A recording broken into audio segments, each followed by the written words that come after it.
everyone, it's Cass. Welcome back to my channel, What Cass Read. Today we're going to do the Booktube SFF Babbles, and the topic for this week is best anti-heroes or your favorite anti-heroes in SFF. So I'm super excited to begin the Babbles, and here we go. There's one anti-hero that is in a TV show that I started watching this year, and I completely binged the whole season on Netflix as soon as it came out. And it was super gritty and grim, and I am talking about Marvel's The Punisher that was out on Netflix this year. And the anti-hero is, of course, the Punisher or Frank Castle. If we're talking about someone who does all the wrong things for all the right reasons, how can you not choose the Punisher in this topic? He feels like he has to retaliate for all the wrongs that have been done unto him. He's in hiding in the whole season, but that does not stop him from enacting his personal form of justice. It's a good thing that that's on Netflix, because I don't know how you could have it on a network that's not something like Netflix or HBO. I think even HBO would have tried to glamorize it a little too much, and Netflix kept it super gritty and super dark, and it was awesome. The first anti-hero that I want to mention that I loved this year was Frank Castle, the Punisher. Keeping in the Marvel realm, let's just also throw Deadpool in there. I love Deadpool. I will admit that I am someone who hopped on the Deadpool train as soon as the movie came out, but I have to give credit where credit is due. My husband has been a fan of Deadpool since the comics came out, and him and his best friend would always dress up as Deadpool for conventions or for Halloween or something like that. Deadpool is the definition of an anti-hero, and he knows it, and he doesn't care. I love it. So Deadpool is another one if we're going to keep with the Marvel universe. And then there's one more non-book related anti-hero that I want to mention, and that is Prince Zuko in Avatar: The Last Airbender. Prince Zuko is a firebender. He's the prince. He's the son of the Fire Lord. He's not exactly the most talented firebender out there. I mean, he's good. He's very good.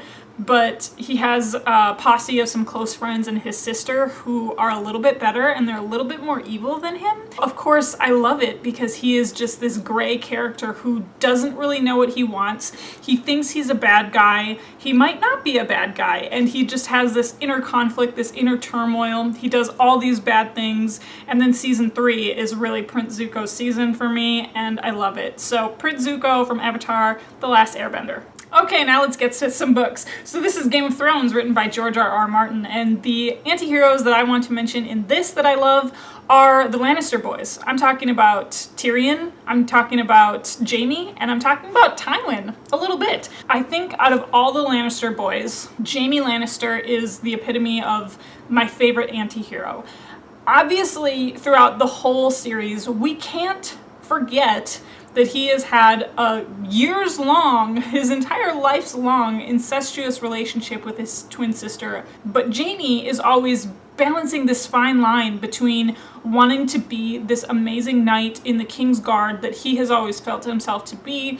He's never wanted to be Tywin's heir. He loves Cersei, and everything he does is out of his love for her. Everything he does is out of his love for Tyrion, and he just constantly straddles this line, and he a lot of the times chooses wrong. I think in the end of, is it book 4 or book 5, Jaime starts pulling away from Cersei. I think in the TV show we don't get a lot of Jaime pulling away from Cersei until the later seasons, and I don't want to spoil anything for people who haven't watched the latest season. He's definitely one of the best definitions of an anti-hero that I can think of. Back to another lighthearted anti-hero. This is The Lives of Locke, Lamora, written by Scott Lynch. I have a full spoiler-free review and spoilery review of this book. It's one of the best books that I've read so far this year. This was a 5-star read for me. And the anti-hero that I'm talking about is, of course, Locke Lamora himself and the Gentleman Bastards. We meet them when they're in the middle of a heist. They're actively trying to steal loads and loads of money from the noblemen and the noblewomen of Camor. And what's even better is, like, it's sort of like Robin Hood and his merry band of men, and it's not a steal from the rich and give to the poor situation, it's a steal from the rich for ourselves situation.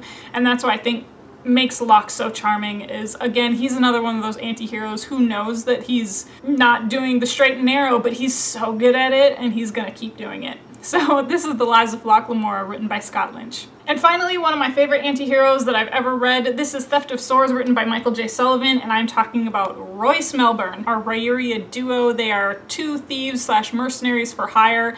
Royce was always on like a slippery slope, slippery path. He started off as a thief, and he is the thief of this duo.